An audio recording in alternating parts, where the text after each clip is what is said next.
This evening's Dharma talk is titled Refine the Perception.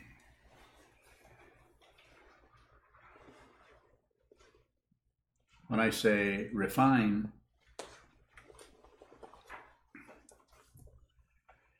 I mean narrow down, look closely, look way into, look at all the nuances and all of the apparent parts, pieces, and confetti that make up any perception. So look into the perception of the object, whether it's a sound, whether it is someone's face in front of you as you're looking at them, whether it's a room that you're walking into or the traffic that's going by as you're driving. Refine the perception, refine the apparent object. And while you're at it,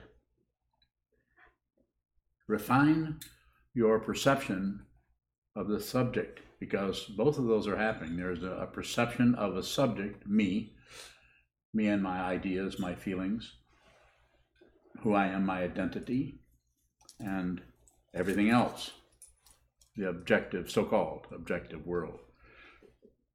What's being suggested is, for myself, contemplating the teaching of what's called the Yogacara teaching, or mind only. Vijnapti matra is a fancy Sanskrit word for just this, perception only, just the perception, nothing extra, not the perception and what you think about the perception, not the perceiver and what you think about the perceiver, just the perception. In other words, mind only, or consciousness only, or perception only. It looks like there's two things going on. I know that. Don't you think I knew that?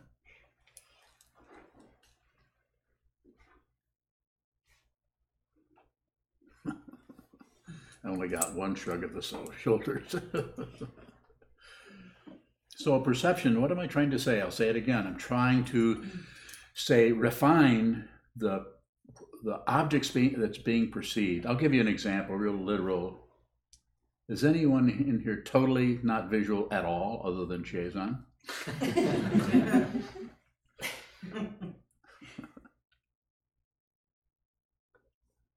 So everyone is very visual, unlike Chezan. So what I'm saying is, of course, some people are extremely auditory, which he is. Some people are very visual, which this person is, who I can barely even understand what's happening in the world of sound. I see it and I hear it, but I don't understand how that all works particularly, even though I use sound all the time. So I would say, this would be an example for you. You're sitting in a chair in your library. You have a library? You have a bookshelf. Anyone here not have a bookshelf? If you don't have, I've got a couple you can have. So sit back and look at the books. Pick out a green covered book. Look at that.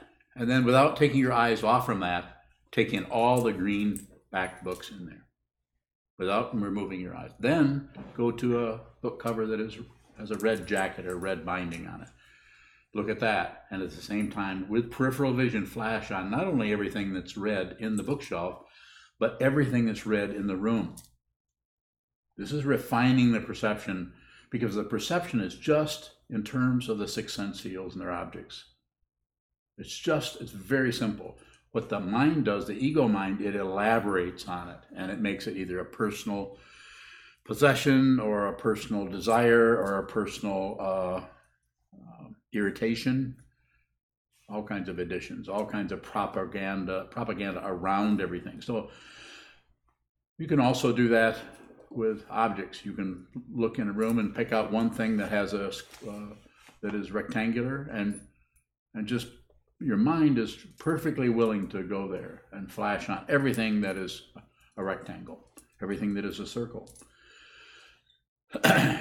this is a part of a teaching that I do have done on occasion called Opening the Eye Mind, which has to do with looking at and appreciating visual creations, visual art, paintings, drawings, and so on, sculpture. So, in the same way, flash on the perceiver of that same bookshelf. Flash on, you could even say it this way, who sees this? What is it that is seeing, witnessing this? And is there a difference between the perception of something and that which is perceiving that something? There is an imputed or generated or created identity that happens here. This is called ego or self-centeredness, the ego mind. And it's in Yogacara tradition, breaks it down into several parts in the klesha mind of the seventh consciousness: self-love, self-involvement, self-pride, self-delusion. Lots of Sanskrit words that I'm translating there, trying to. There's just different ways that we think that we're somebody, we're important, and we should be advanced. We shouldn't be insulted or disrespected, and so on.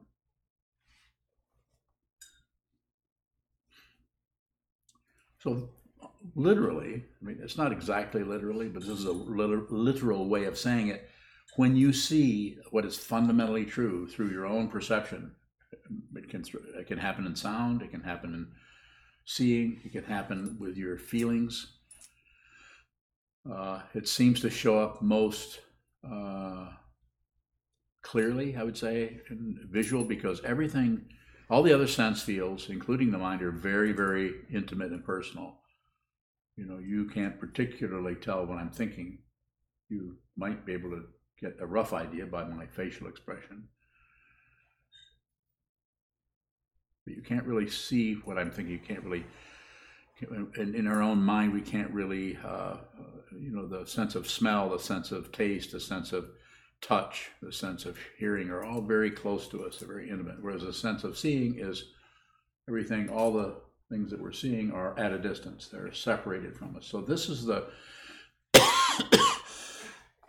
excuse me, of all the sense fields, this is the one that tends to make everything look like it's out there and over there.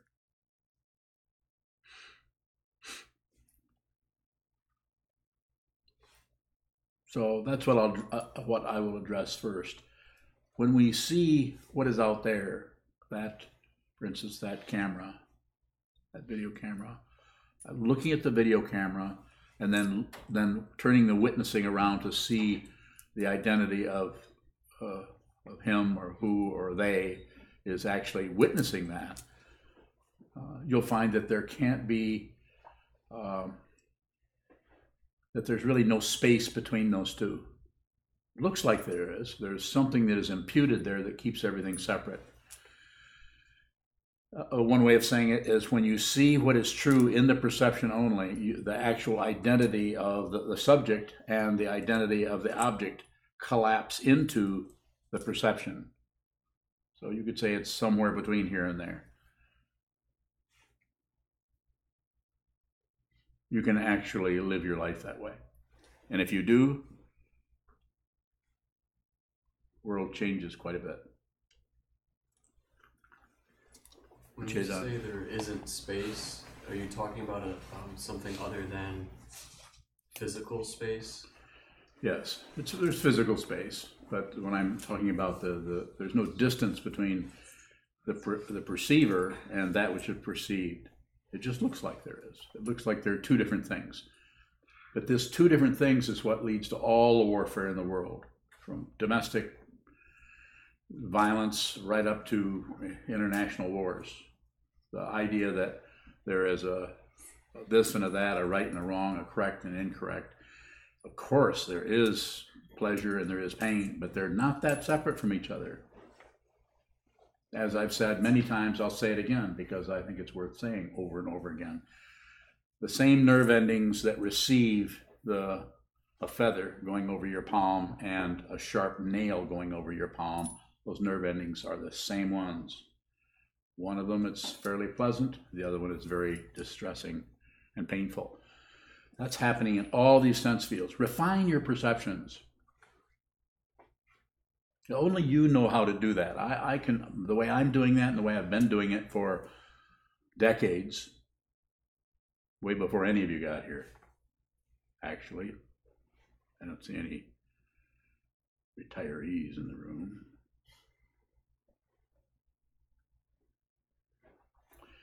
I'm saying make it personal. Receive it, receive. As I've said, I was saying yesterday in Kalamazoo, be generous. Give.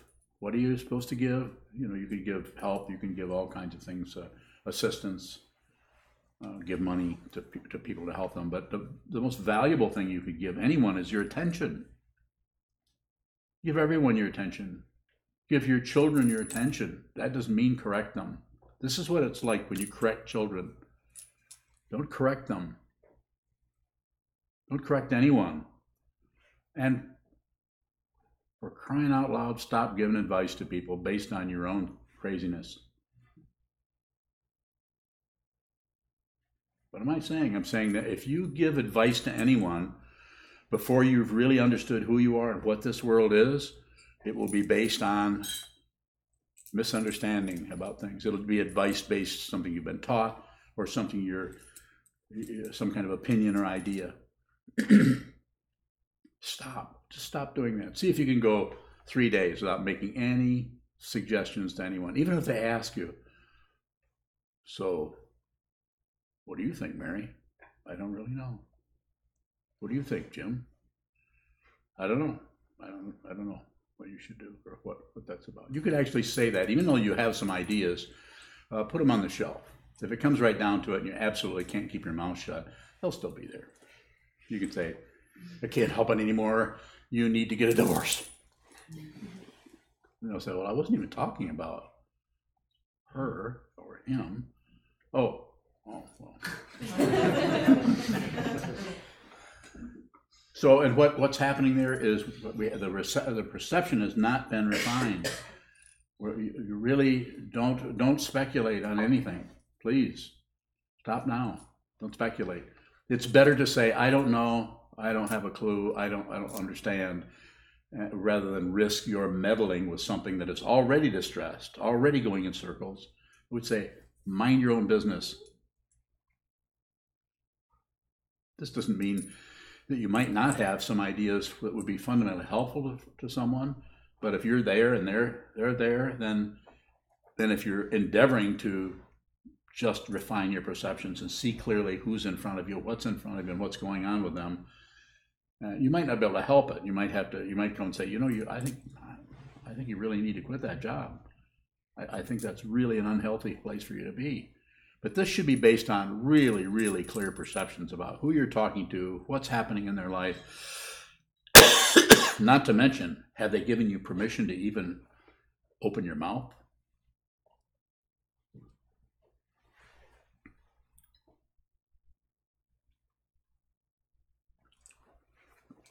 Kyokudo. Does refining the perception lead to this collapsing of the perceiver and perceived? It can. It's just, I don't think I've talked about this topic in this way, but I'm thinking about it, reflecting on it all the time. I understand something about this, and it's not particularly profound. It's not, what do they say? What's the thing? Rocket science, that's right. It's not nuclear physics. It's just this.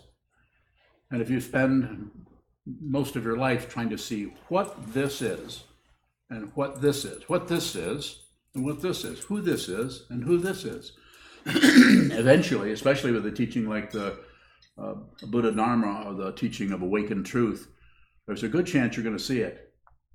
Might take a while.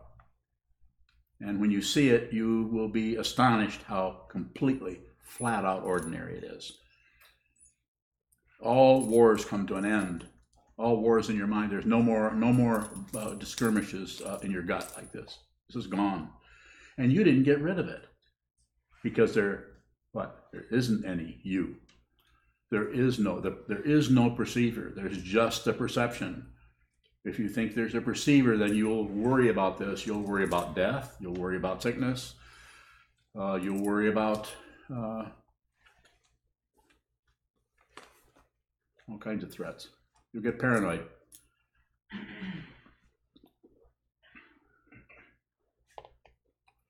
Questions? If you're not clear about this, yes, please. Junshu. What does an unrefined perception look like? Like this. You see it, but you're so busy thinking about what you see. Like if I look at Sokuzan and I say, well, he doesn't know much. I mean, you may be accurate. I get to pick on him because he's going to India pretty quick and he's not offered to take any of us with him. Well, I guess you get to go. He's taking his wife, so I guess. She's taking me. Huh?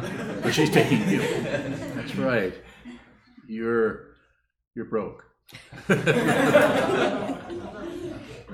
He's got a job that doesn't pay anything.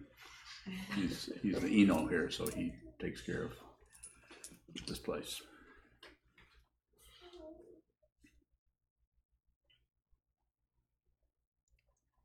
Sent you.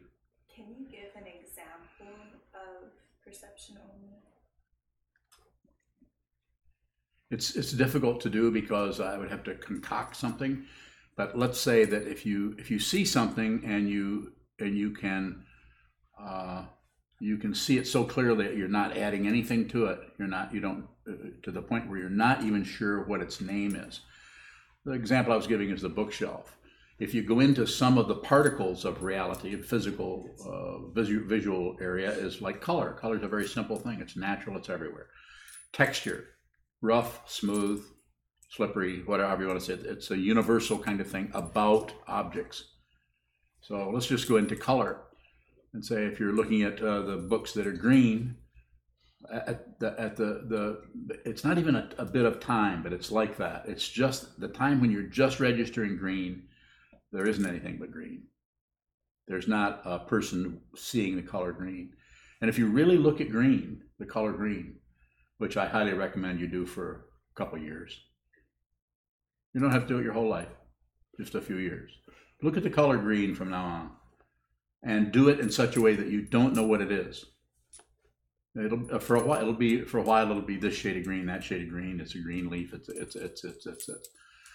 And you don't have to do that with that color, but something that is very simple like that, so that the naming of it, the calling of it, the describing of it starts to slide away.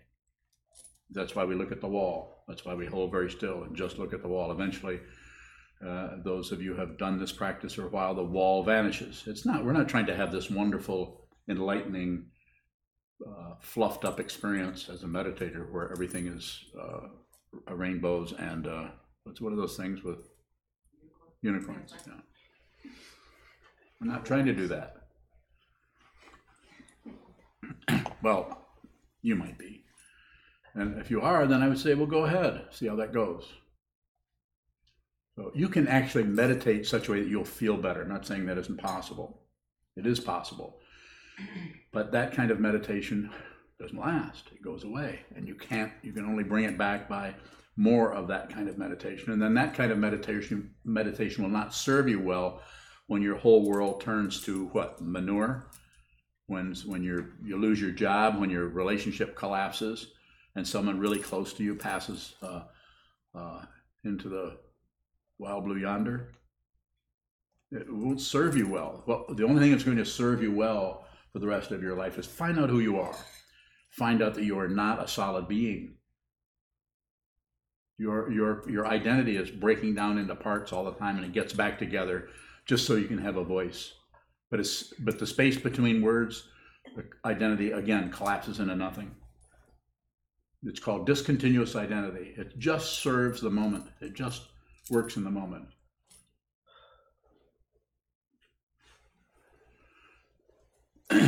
Shane from out in California has a question. He asks, should one endeavor to lead with perception in the same way as we lead with awareness? Yes, same thing.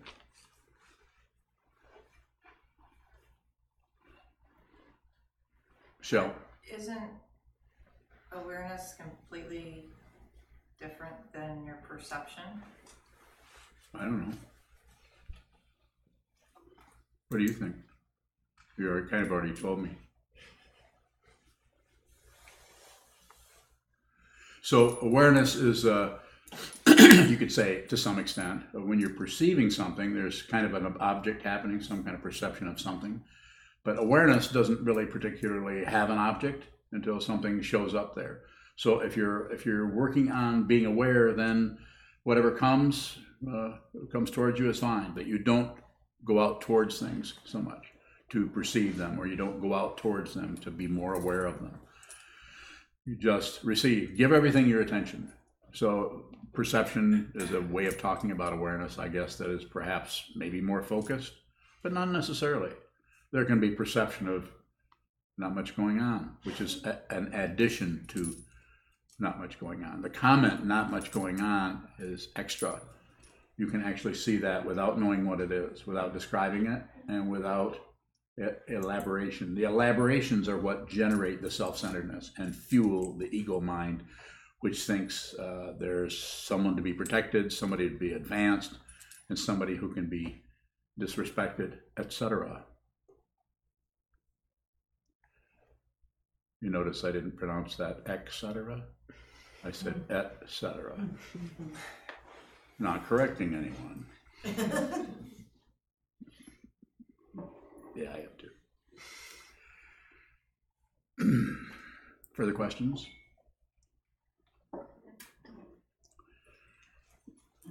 When we're David. attached to something, what does refining the perception look like? So if you're working with that as something that you're attached to, you're having in a situation in your life where there's jealousy coming up around something somebody else is doing, somebody else is getting credit for something you're doing at work or something, which some kind of, just irritation about that, or any number of emotions or feelings, go into the feeling. If the way to abandon the feeling is to start to describe the feeling, the way to abandon the feeling and strengthen the ego is to blame yourself for how you feel. Oh, I shouldn't feel that way. Or blame others. Well, I wouldn't feel that way if they hadn't done this or this or this. This is the elaboration that's just like jumping on a merry-go-round and going around and around and around. The only way to walk a straight line is don't add. Don't do any math at all. And in that way, you'll still do some math, but it'll be a lot less.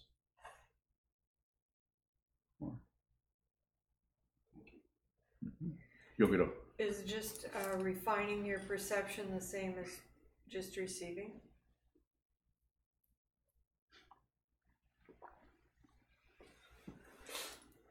Somewhat. How does that lead to the collapse of the... Because eventually you'll see, probably in the object or whatever you're looking at, you will start to see the perceiver in the object. You'll see the imputed me in what you're looking at. Everywhere you look, you'll start to see yourself in others, and it's not seeing yourself like there's some kind of magical feeling where we're one with everything. That's horse manure. Any children in the room? Yes. Yeah. Horse stuff. More? What does it look like? What does what look like? Seeing when that collapse happens and you see yourself and everything. How does it look? I can tell you, it looks not separate. You can't see any. You see things that are separated. The example I'm always using is my hand because it's such a simple metaphor. You have separated fingers which need to be separated. The thumb is not jealous at all of the first finger. They work together, but they're not alike. They're the same because they're fingers, but they're different. So that's how everything looks. It starts to look like everything is different, yet it's the same. So there's an understanding that transcends the separation. And how that's experienced in your life is you want to communicate, you want to cooperate, you want to collaborate with everyone, including someone that may have been your enemy or someone that gave you a great amount of difficulty at some time. And that cooperation, communication, cooperation, collaboration might take the form of just staying away from them because they're not ready. They're not ready to communicate. So leave them alone. Mind your own business. Just relate to people who are open to that. No propaganda whatsoever. Do not try to convert people to your way of thinking. If you have a way of thinking, it's probably shot full of holes. Sometimes called lies.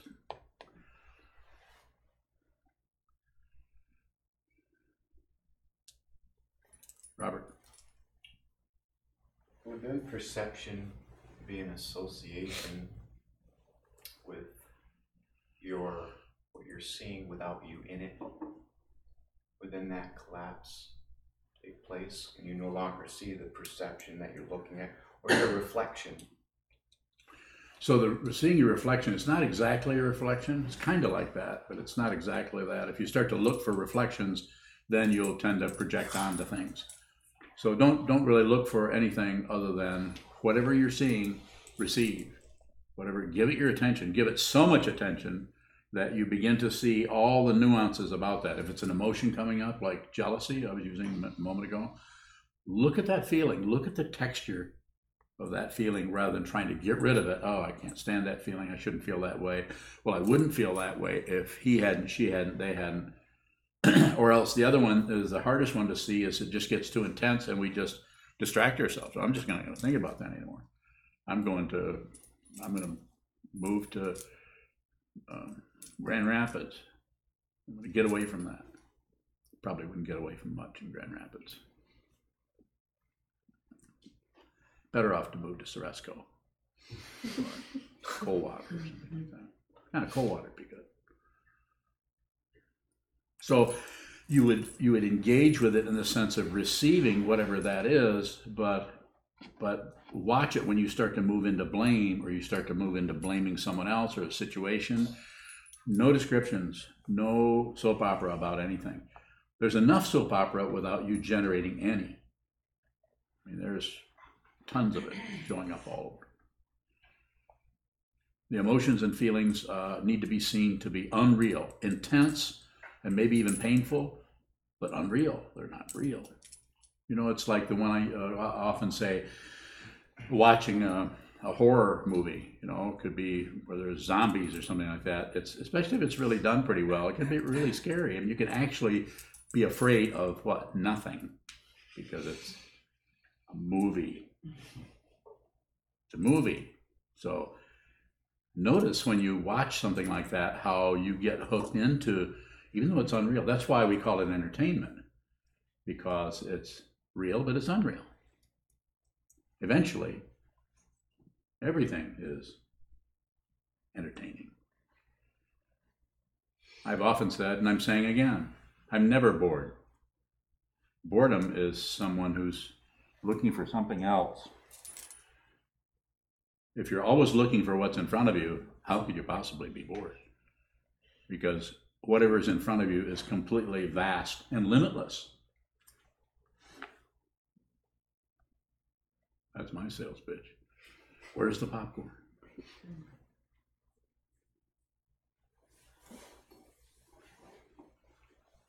Further questions?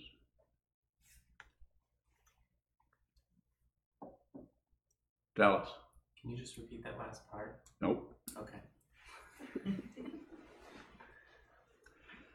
Not because I don't want to. I don't remember what I said. You'll get it. Is there an intimacy then with this? Is there? With this receiving and Oh, completely intimate. It's even sometimes can be frightening to others because they sense that you're very, very intimate with them. I mean, you're not moving into their territory. I don't mean that, but sometimes people don't want that. They don't want you to get that close. So yes, it's very intimate.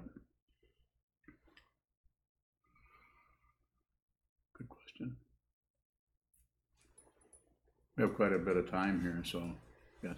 You said a minute ago that we can have emotions that are very intense, but they're not real. Yes. So could you further talk about what the unreal quality is of emotions? Well, when we're having them, it's pretty convincing. When we're afraid of something, or even like a horror movie, I happen to know, since you're my wife, that you can't stay in the same room with a horror movie. I mean, I have difficulty, but I know it's a movie, so I can kind of watch zombies come in and do that kind of scary stuff. But Unyo can't do that.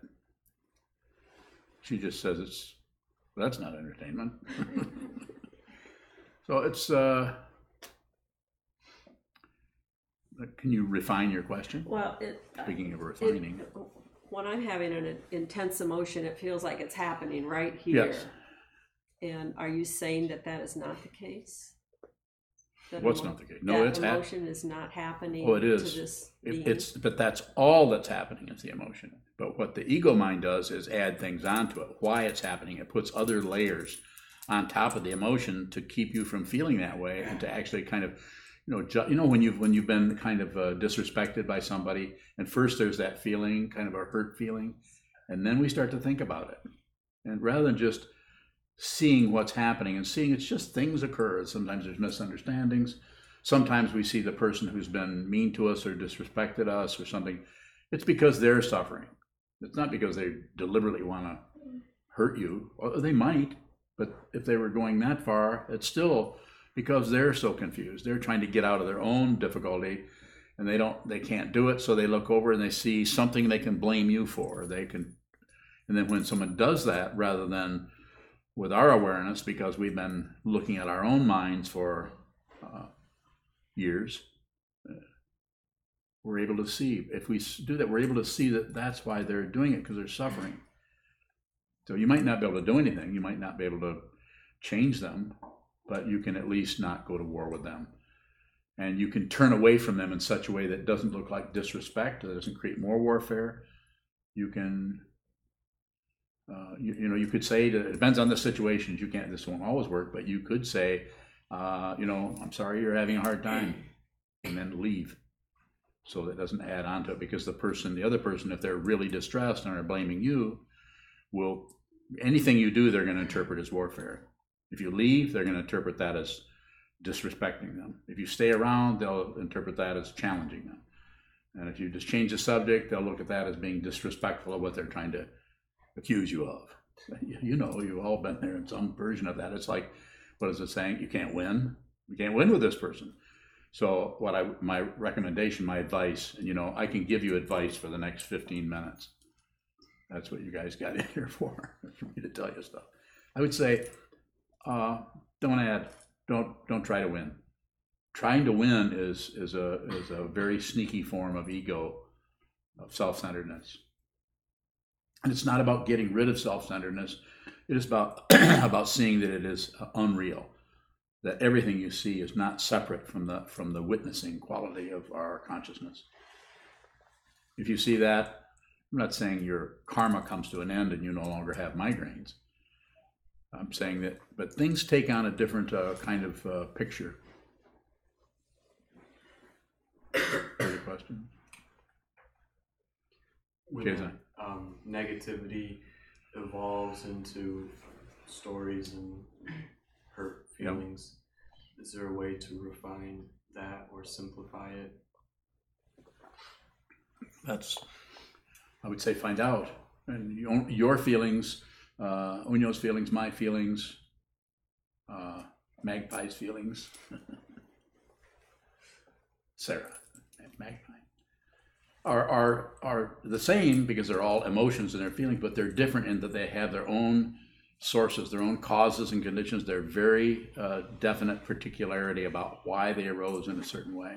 You have 10 people and everyone has a difficulty with jealousy, but it has a completely different way in which that shows up for them. There's so much difference. At the same time, we're all human. We're so much different from each other. Yes? Is there a way to return to the original negativity?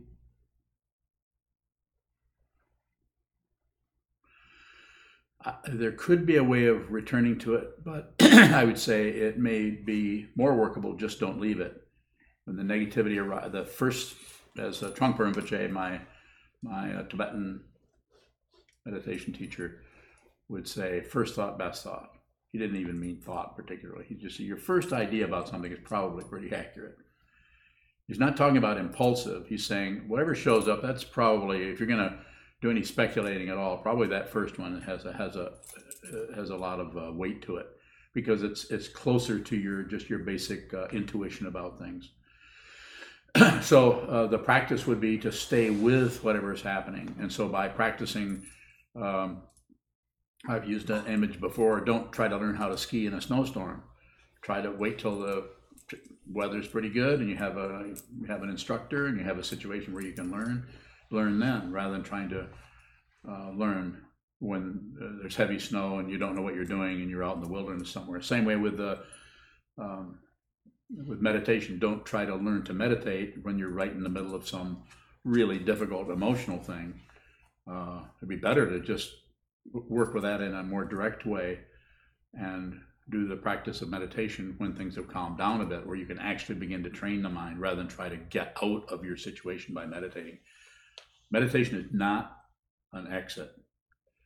Meditation, if it's done clearly and accurately, according to these teachings, it is not an escape from anything. It is a way of actually facing things head on.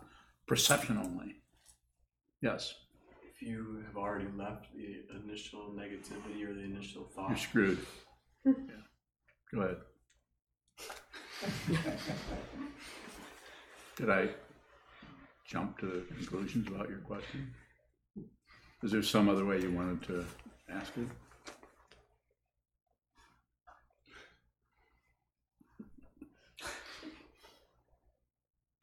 Do you have a sense of humor about what I said? Yes.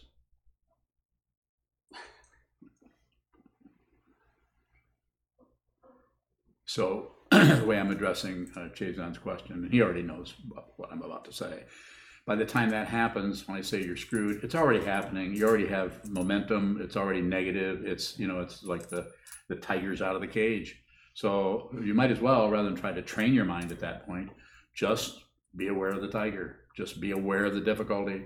Be aware that the cage is open, and don't go to war with anything. I mean, I don't know if you can understand it when I say it in this way. And if you don't, you should ask questions about it, because it's not necessarily a negative thing what I'm about to say. Let the tiger eat you.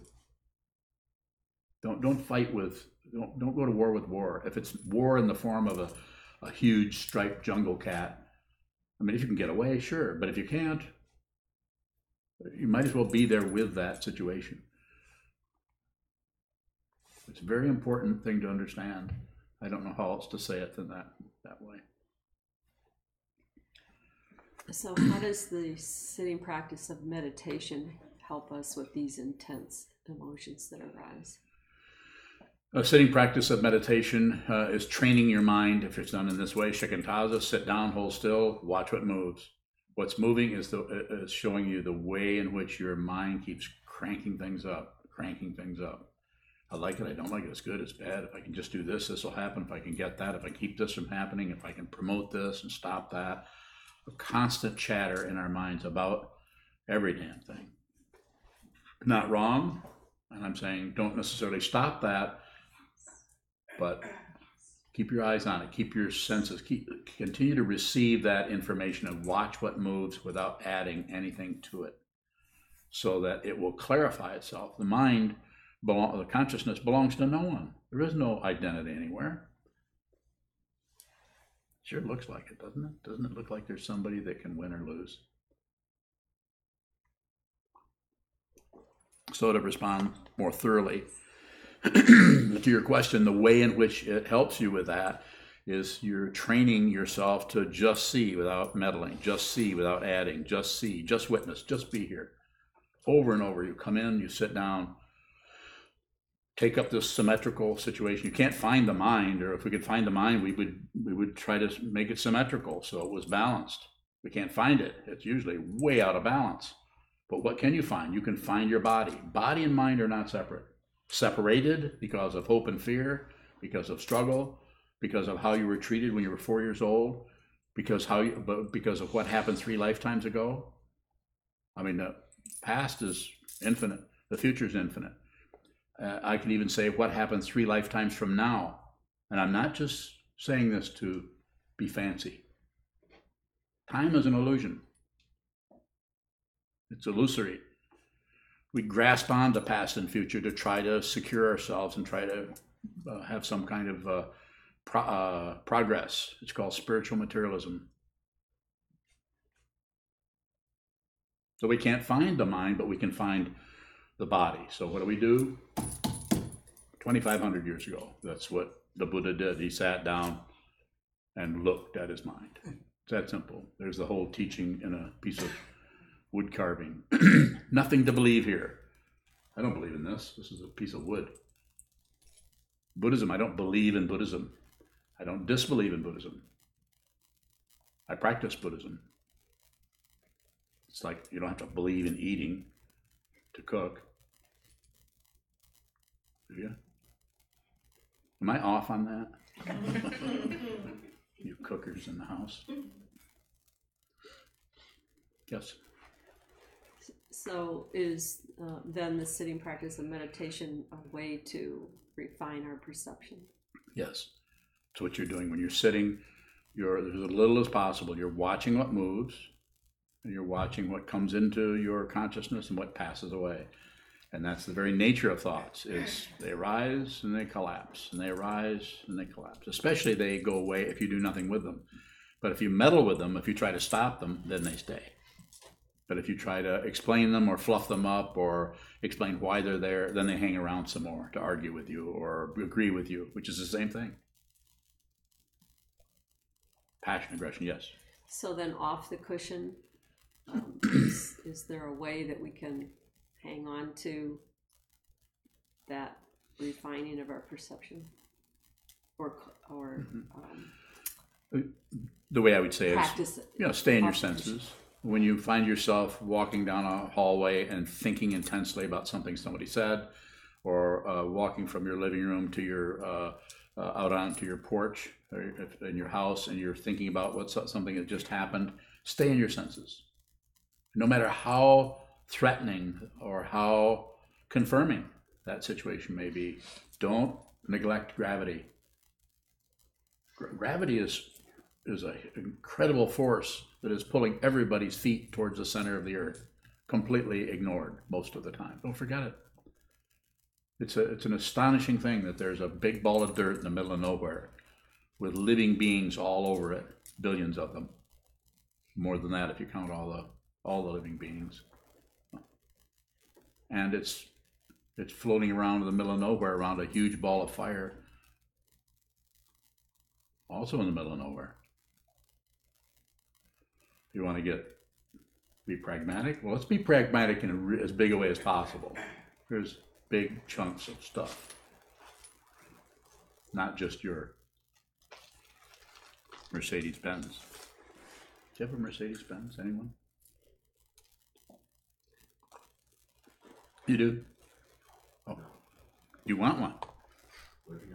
Yeah, me too. If you find two, remember me. Yes. A question from Anna Maria out in Brooklyn. Anna Maria. She asks, actually it's 2 questions. When in the thick of intense emotions, how do you know when you're using meditation to exit or distract or to investigate deeper? And then our next question is, do we need to know?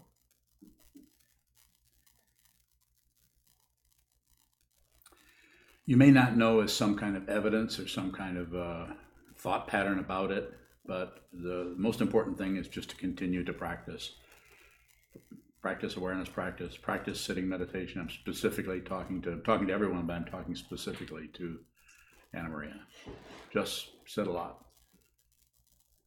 Sit a lot. She's not inside of there. Why are you pointing at that? That's that apple. Huh? There's an apple. She's right in the middle of it. There's an apple? Oh, the computer. Yeah, I have difficulty with names sometimes. Practice, Anna Maria. Sit still, hold still, and receive. Give everything your attention. Whatever is arising is just arising in consciousness, just arising in space. Space is just the nature of your mind. Your mind actually is just like a big blue sky, except it's not blue. It's just like a big open space. That's your mind. And then we fill it up with all kinds of thoughts, and we shouldn't, they should, that shouldn't. We argue about things, and we yell at the television. At least I do. What the hell are they talking about? And we're not saying stop that. You don't have to stop your particular behavior about things. Just be aware of it. Awareness is king. Awareness is queen. Awareness is, what's the other one? Awareness is transsexual. Does that work? Somebody will scold me if it doesn't. So awareness, please. Awareness. There's nothing to believe here. There's nothing to disbelieve. And don't believe your thought patterns. Since I'm in the 2 minutes to 9, and I want to give you my final advice. Don't do it. Don't believe anything. Don't disbelieve anything, and don't look away from anything. Those are the three. Whatever rises in front of you is exactly what you need to see. Whatever happens in your life is exactly what needs to happen. I'm not saying that if you are, beat up and robbed in the parking lot of a party store or something like that, that's okay. I'm saying that what's coming your way needs to be a Dharma gate for you. It needs to be part of your life. Please don't reject it. Don't miss your life. Even the really difficult, rough and raw edges of your life, the things that are really, really painful. Please don't. You don't do it. Be with everything. Train your mind so that you can more completely give your attention to everything that's happening. This only lasts so long, You don't know how you got here. You don't know if you could do it again or if you'd even want to do it again. But here we are. Let's understand, learn as much as we can about this situation for ourselves. One last question, if you have it.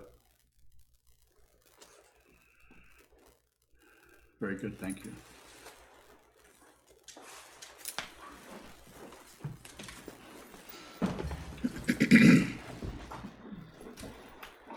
We'll stand and dedicate the merit that's in the back of our red chant books. And I'd like to remind everybody we do have donation boxes out in the hallway. We gladly accept your financial help, also through PayPal, checks in the mail, cash, debit card, credit card, Bitcoin. Oh, yeah. Loaves of bread.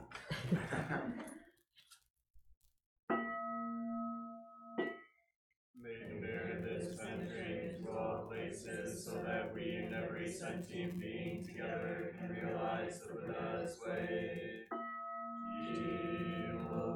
San Chi Shifu Shi Song Gu San Moku San Moku Jahoromi. The 10 directions, the 3 worlds, all Buddhas, all venerable ones. Bodhisattvas, Mahasattvas, the great Prajna Paramita. O